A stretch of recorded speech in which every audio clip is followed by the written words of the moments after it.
Self-improvement, the improvement one's knowledge, status, or character of one's own efforts, or also known as getting your shit together. I've been watching self-improvement videos since I was like 15, and I was like skinny as fuck. I had horrible grades. I tried to use it to fill a void with also using like video games and social media.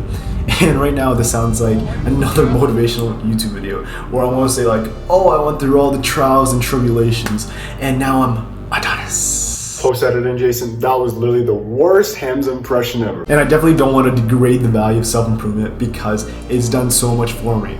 It's given me a community where I can improve my mental health, my physical health, and I realized that I've watched so many countless self-improvement YouTube videos where I'm sure everyone, including you, has faced such a negative cycle. And you're probably like, oh no, that's probably not me.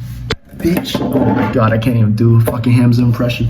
Lately, I've been just watching like Hamza and ICEcold JT, and I feel like all you guys who are in the self-improvement industry, who are just really into watching these videos, you can really relate with me because probably you've been in a lot of low stages in your life, and these YouTubers that I've just listed out, they've really helped you out. Maybe they've given you a spark of motivation so you can start going to the gym. And that's definitely happened for me.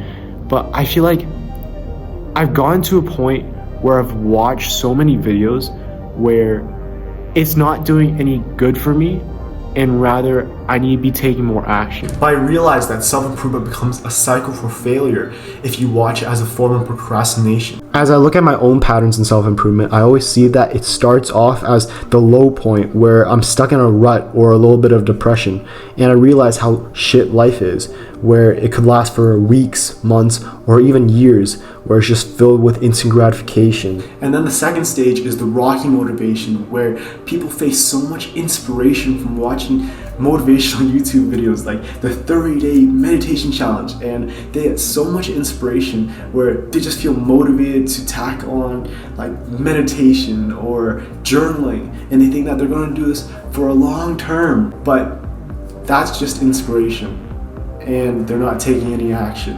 And I felt like I was stuck in the cycle for so long because I never really made any real progress through this stage, this phase, with this rocky motivation. It typically lasts around a week or two where people take on a lot of habits at once, where they think that maybe if they work out really hard, maybe for a 3-hour workout session, they think that they're going to lose all the weight that they have accumulated for over maybe a year of not working out and being in the past phase in a rut.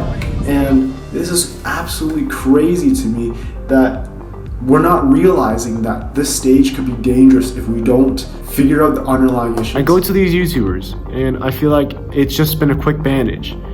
And I know for a fact that I'm not the only person who experiences this. I'm sure there's a lot of people who feel that they watch these self-improvement videos just so that they can find a sense of comfort.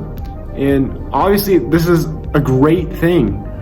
We have a lot more people talking about how can we improve ourselves? How can we reach to a point in our lives where we can start bettering ourselves through exercise, diet, mental health.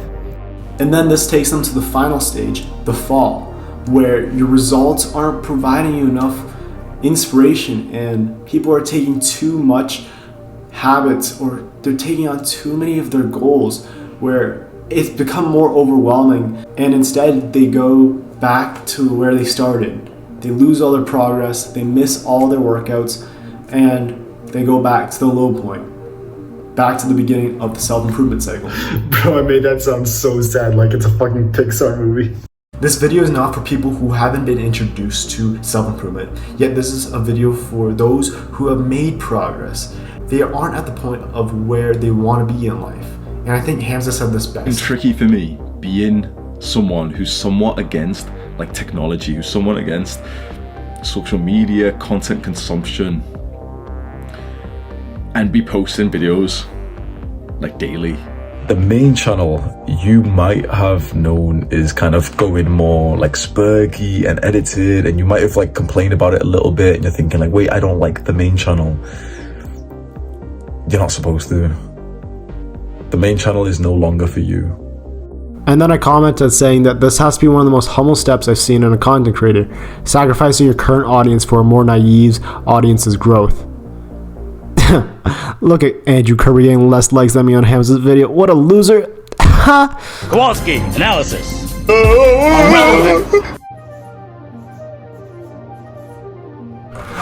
Fuck. I have an exam tomorrow, so let's just get started now. Okay, so the first method I would say into getting out of this cycle of the self-improvement is, god damn, that's a loud motorcycle, to take action instead of inspiration. So I don't remember which book it was. It was probably from Atomic Habits or some other self-improvement book, which is ironic because we're trying to get out of the self-improvement cycle. But they were saying that there was a motivation loop where to take action, you start off with inspiration, motivation, and then you take action. But a way to hijack this, to not wait around waiting for this inspiration, because it seemed like when I was stuck in this motivation phase where all I was just looking for was another YouTube video, I was like, maybe if I see this one video, I'll finally be motivated, so I can finally do something that will change my life dramatically, like put on 35 pounds of muscle or go on to asking out a girl. But it never ends up being the right video. So instead of waiting around, take a small action, take the first step. Maybe just buy your first gym membership. Maybe just go out for a walk instead of going for a heavy exercise. Maybe just start talking to a new friend. Taking little steps in self-improvement is so much more crucial than taking everything at once, because I feel like that's what I messed up a lot throughout my self-improvement journey, throughout my entire teens. It felt like a lot of the times I was struggling a lot with finding what action I can take and being very stingy about what to do. But honestly, when you're at a point in your life that you feel that you need to improve yourself and get out of a rut, the best thing to do is to take a small first step. So the second step of getting out of the self-improvement cycle, I find, is that it should be a mindset change.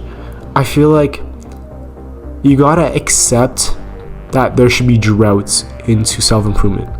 I realize there's sometimes, maybe after a breakup, I get really sad, I stay in bed, I don't do anything productive, I skip a lot of workouts, I don't eat properly, I'm getting a lot of acne, I look like shit. But then I pick myself back up, and I know I always do, but as I keep going back down to these droughts and then pick myself back up, going through the self-improvement cycle, seeing some motivation, going in, taking action, going back down, staying in bed, realizing that there's going to be droughts, and accepting that that's going to be just life, knowing that you're going to be facing a lot of challenges, and the more you go through them, the shorter these droughts are going to be. And I think that's actually pretty amazing if you think about it. Like, I don't want to sound corny right now, but realizing that drawbacks, challenges are such a great thing in life, because it teaches us like important lessons so that we can become better and stronger people. And I can't wait for the future, because who knows, maybe after another drought, maybe another challenge that I face, you don't know what the future holds, man. That's all I have, and I hope you guys have a great day. See you guys.